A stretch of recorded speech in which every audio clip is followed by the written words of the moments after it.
Hello everyone, my name is Samuel Mendoza and I'll be going over topic 18, Future Landscapes.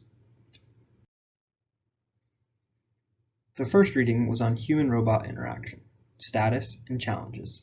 Although this paper was published significantly later than the other reading, I chose to speak about this one first as I found it to be intriguing and would work as a good hook. Some key terms that may appear throughout the presentation and in the reading are human-robot interaction, or HRI, which is an extensive and diverse field of research and design, grounded in engineering, computer science, and artificial intelligence. Supervisory control, which is a general term that refers to a high level of monitoring of individual process controllers. Teleoperator, which is a system manipulation and mobility task in the remote physical environment in correspondence to continuous control movements by the remote human. Telerobot, capable of carrying out a limited series of actions automatically based on a computer program and capable of sensing its environment and its own joint positions and communicating such information back to a human operator who updates its computer instructions as required. Let's meet the author. Thomas B. Sheridan was a pioneer of robotics and remote control technology. He spent much of his professional career at MIT, where he contributed important concepts concerned with human-robot interaction, specifically regarding supervisory control and telepresence. His work and research interests are well versed in technological advancement within human-robot interaction. Sheridan served as president for the IEEE Systems, Man, and Cybernetics Society, as well as the Human Factors Ergonomics Society, and he has received notable rewards including the Norbert Wiener and Joseph Wohl Awards. His research interests involved experimentation, modeling, design of human-machine systems in air, highway and rail transportation, space and undersea robotics, process control, arms control, telemedicine, and virtual reality.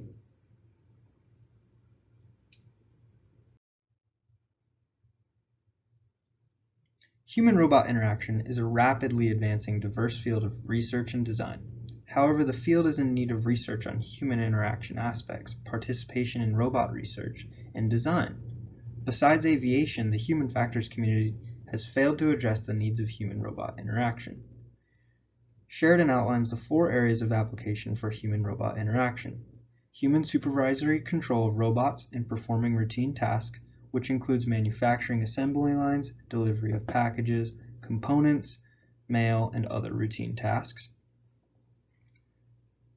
Teleoperation and telerobotics, which include remote control of space, airborne, terrestrial, and undersea vehicles for non-routine tasks in hazardous or inaccessible environments. Automated transportation, or vehicles in which a human is a passenger, including automated highway and rail vehicles and commercial aircraft. And human-robot social interaction, including robot devices to provide entertainment, teaching, comfort, and assistance for children and elderly, autistic, and handicapped persons. Each image to the left pertains to a certain area. The assembly line associated with routine tasks, the operators and UAV side by side represent hazardous and inaccessible environments. The connected transportation image represents automated vehicles with humans as passengers, and the 2 bottom images represent human-robot social interaction, with the left image being a robot teacher and the left being a robot caregiver. The upcoming slide is concerned with aspects of human-robot interaction that need research to improve gaps, flaws, or shortcomings in these respective areas.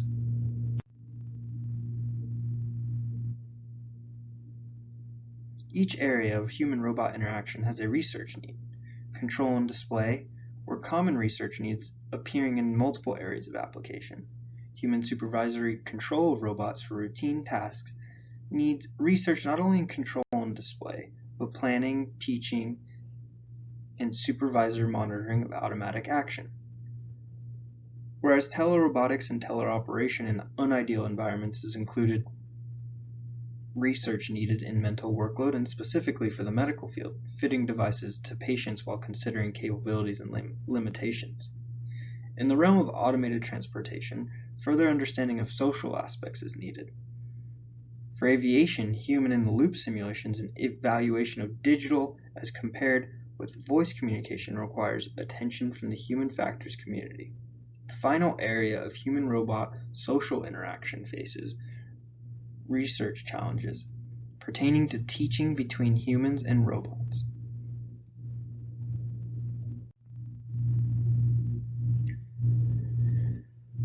Major challenges for human factors include task dynamic analysis, teaching a robot and avoiding unintended consequences, interfacing mutual mental models to avoid working at cross purposes, role of robots in education, lifestyle fears, and human values. The challenges of task dynamic analysis include task planning and simulation in time, space, force, energy, and cost. Due to the sharing of mental models, it will be difficult to automate the final 10% of human capability. Research on how different people learn from robots is a critical aspect in need of human factors contribution. Lifestyle, fears, and human values boils down to ethics, human preservation, and policy, depending on where one stands. If everything can be automated, what is chosen to be automated and what is not? This being the most important challenge of human-robot interaction. So in summation, human-robot interaction demands much greater participation from the human factors community. Moving on to reading number 2, Beyond Being There.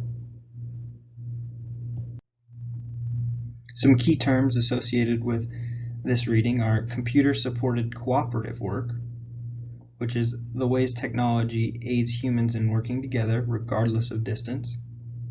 Telecommunications, the transmission of information as words, sounds, images, typically over great distances. A medium, which is a way of two or more people communicating. Computationally mediated communication, an electronic computational system that mediates all communication. Let's meet the authors. James D. Holland is a professor of cognitive science and adjunct professor of computer science at the University of California, San Diego.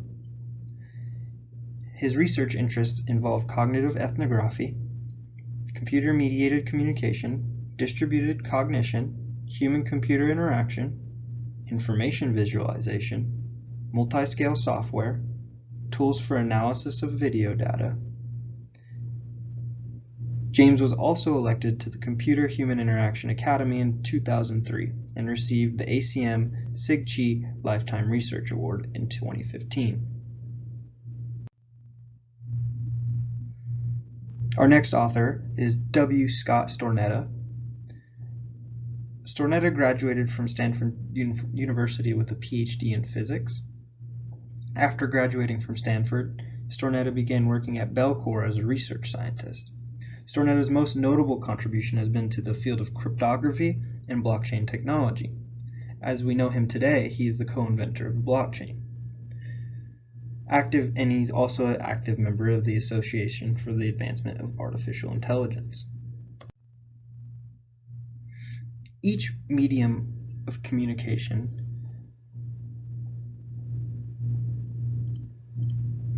As we will see in the upcoming slides, the authors provided 4 examples of approaches to different types of mediums. Each medium of communication has a set of advantages and disadvantages, with different features, uses, and mechanisms. Although no mode of communication will edge out face-to-face interactions as of now, telecommunications offers a possibility of a system that allows interaction over any distance. This can be some form of audio and video connection that will ultimately create a sense of being there, although we are not truly there. This research is from 1992, nearly 30 years ago, and as of yet there has not been a medium that can replicate the feeling of a face-to-face interaction.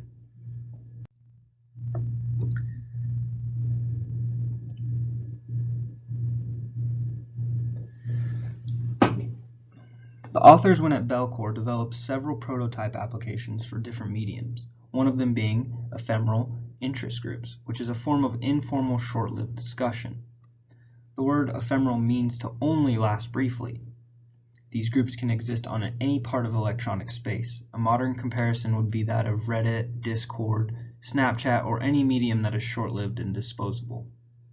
The hypothesis was that people that used the system that weren't present rated themselves as more of a part of the community than those who did not use it and were present.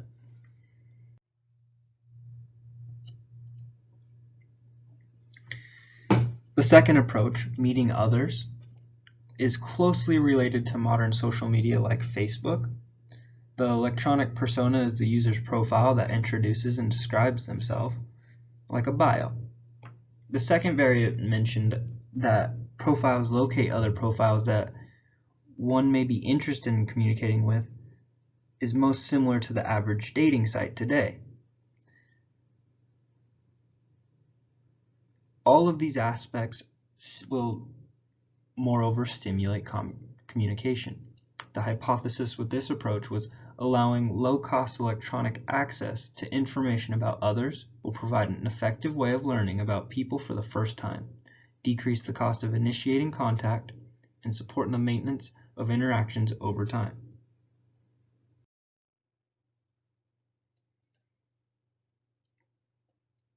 The anonymity approach gave users the ability to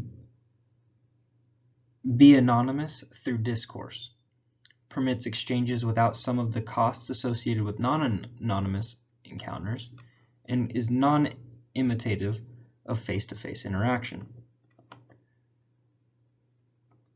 The hypothesis with this approach was anonymous exchanges will encourage people to discuss issues they are reluctant to discuss in face-to-face encounters, and lead to discussion of those issues much earlier in a relationship.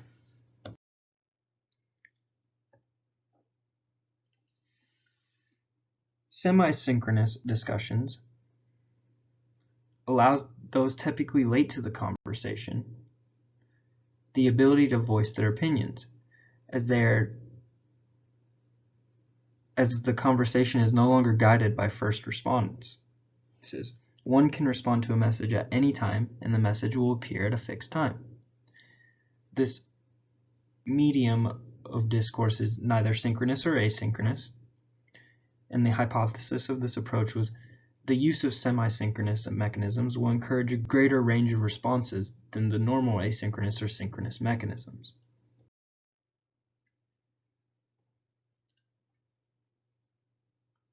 Conclusion and future work.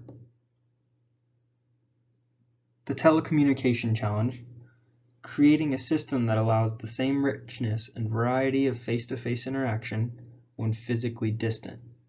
Current efforts to attempt to replicate the sense of being there via audio and video connection. Future work involves tools that need to be developed to facilitate telecommunication interaction over face-to-face interaction. The problem needs to be framed in terms of needs, media, and mechanisms. As for discussion questions, as Sheridan pointed out on multiple occasions, the human factors community neglected to contribute to human-robot interaction. Besides aviation, why do you think this was the case? Would society be more technologically advanced had they contributed earlier? Is it possible to remove the human from the loop? Why or why not? And how would this affect society? It is evident that telecommunication has evolved significantly since 1992. Communication, regardless of distance, is effortless today. Is this the peak of communication? Why not? And if not, what is the medium you propose? Thank you for listening to my presentation, and have a good day.